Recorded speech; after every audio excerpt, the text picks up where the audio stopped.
নমস্কার বন্ধুরা, তোমরা সবাই কেমন আছো? আশা করি ভগবানের কৃপায় তোমরা সবাই অনেক ভালো আছো, আর আমরাও অনেকটাই ভালো আছি। তো প্রত্যেক দিনের মতন আজকেও নতুন একটা ব্লগ নিয়ে চলে এলাম।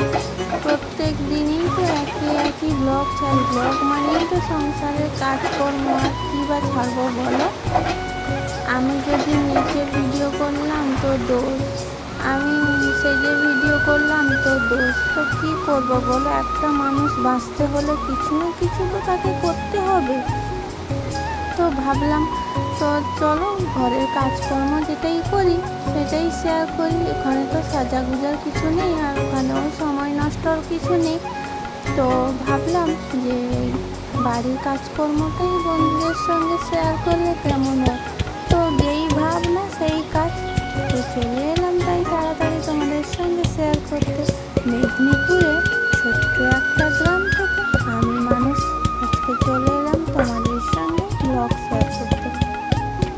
তো আমি আজকে যখন ভয়েস দিচ্ছি তখন বাইরে কিন্তু খুব বৃষ্টি হচ্ছে। জানি না আমার গলার আওয়াজটা তোমাদের কাছে পৌঁছচ্ছে, শোনা যাবে কি না, বা বৃষ্টির আওয়াজটা খুব শোনা যাচ্ছে। তো যাই হোক, ভিডিও তো আমাকে ছাড়তেই হবে, না ছাড়লে হবে না। তো কয়েকদিন ভিডিও ছাড়া হয়নি, মিসিং হয়ে গেছে। তো বেশ কয়েকদিন, 3 দিন 4 দিন মতন ভিডিও ছাড়া হয়নি। তো ভাবলাম আজকে ভিডিওটা এডিট করে নিই। আর আমাদের এদিকে জানো তো খুব নেটের প্রবলেম, খুব মানে সারাদিন যেটুকুনি পাবে রাত্রে সন্ধে হয়ে গেলে একটুকুও নেট পাবে না। তাই আমি যখন আমার মেয়ের স্কুলে যাই, মেয়েকে ছাড়তে, ওখানেই ভিডিওগুলো ডাউনলোড করে নিই।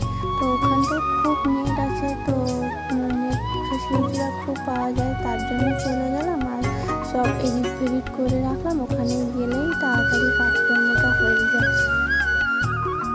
বাড়ির বউদের সেই রোজই একই কাজ। প্রত্যেক দিনই সেই সকালে ঘুম থেকে ওঠো, ঝাড় দাও, থালা বাসন মাজো, বিছানা গোছাও, এটাই তো রোজগারের কাজ। আর কি বা করবো বলো? সেই রোজ একই কাজ করতে না সত্যি বলছি খুব বিরক্ত লেগে গেছে, একই কাজ। তো প্রত্যেক দিন যদি আলাদা রকমের কাজ হতো তো মেয়েদের কাজ করতে কোনো কষ্ট নেই। কী বলো তো, সেই প্রত্যেক দিন একই কাজ, এটাই হচ্ছে মেয়েদের কষ্ট। জানি না, আমার মনে হয়, তা কার কেমন মনে হয় জানি না, মেয়ে মানে তো কাজ করতেই হবে, না করলে কি করে হবে বলো? তো কাজ করতে কারোর কষ্ট হয় না। যাদের কষ্ট হয় তাদেরকে বলার মতন কোনো নেই, তারা মানে কী বলো তো, কুঁঠে লোক। তো যাই হোক, কষ্ট হয় না, এটাই কষ্ট যে প্রত্যেক দিনই ওই রান্না করো, খাও দাও, থালা বাসন মাজো, কাপড় কাচো, বিছানা করো, বাটনা বাটো, এটাই কাজ, এটাই রোজ একই কাজ। আর তো আলাদা করে কোনো কাজ নেই। তো বিরক্ত লাগলেও কিছু করার নেই, কাজ করতেই হবে। তো যাই হোক, আর এখন সকাল সব বাসি কাজকর্ম করে ফেলেছি। তো বাসি কাজকর্ম করার পরে এখন মুরগিগুলোকে ছেড়ে দিয়েছি। আর মুরগিগুলো খুব ছুটোছুটি করছে, এটাকে খোঁপাচ্ছে, সেটাকে খোঁপাচ্ছে। আর আমি এখন এদের জ্বালায় বলি না আমার বাসনগুলো মেজে নিই, তার জন্য আমি বাসনগুলো মেজে নিচ্ছি। আর আমি বাসনগুলো মেজে নিই, ততক্ষণ তোমরা আমার ভিডিওটা পুরোটা স্কিপ না করে দেখে নাও।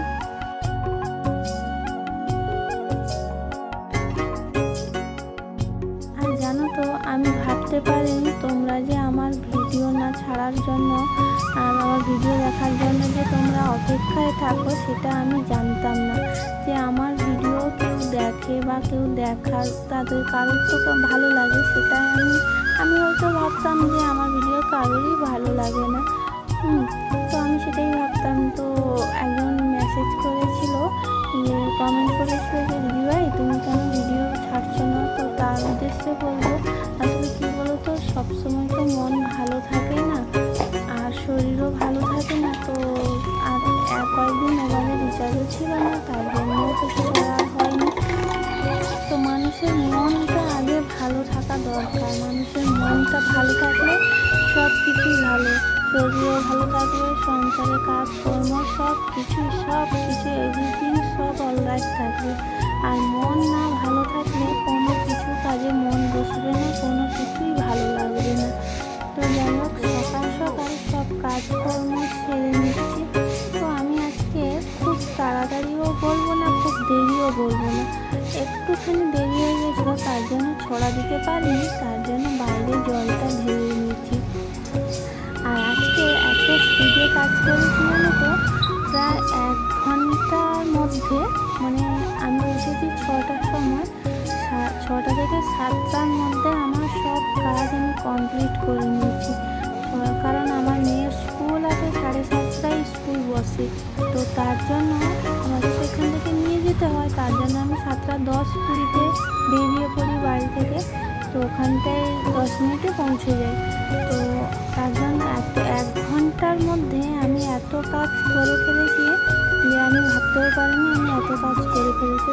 মানে ভাবলেও কিছু করার নেই, কারণ তো আমাকে করতেই হবে।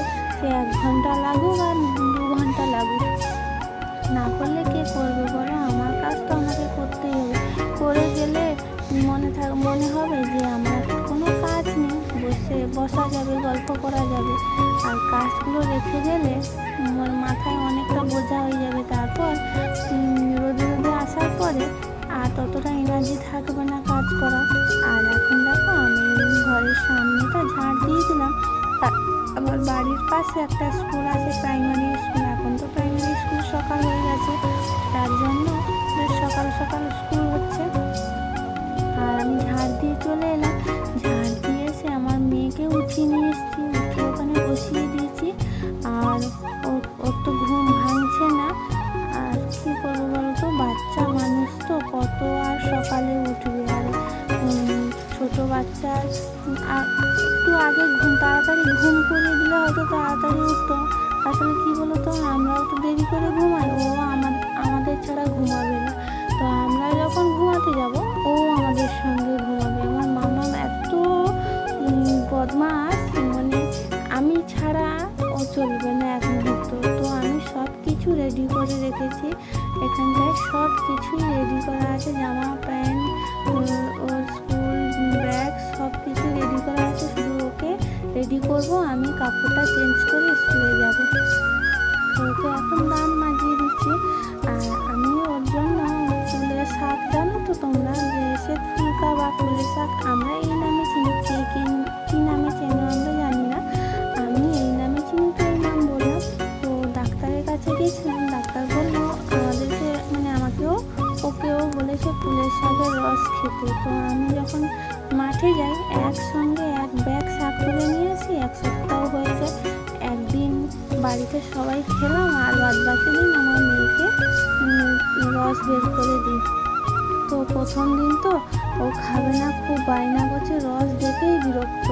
তারপরের দিন থেকে বলতেই হয় না, রস দিতেই হবে, ফুলের শাকের রস না দিলে হবে না, দিতেই হবে। ওর খুব জেদ, মানে এত বায়না, এত জেদ। আর খুব ভালো, জানো তো, মানে বলতে নেই, খুব ভালো, মানে খুব রাগ যেমন, খুব ভালোবাসে তেমন। তো যাই হোক, ওকে এখন দাঁত মাজিয়ে দিলাম। আর দিয়ে এখন কুলের শাকের রস খাওয়াবো। খুব কান্না করছিল, তোমরা দেখতে পাবে একটু পরে, খুব কান্না করছিল। তো আজকের মতন এইটুকু, দেখা হচ্ছে পরের ভিডিওতে।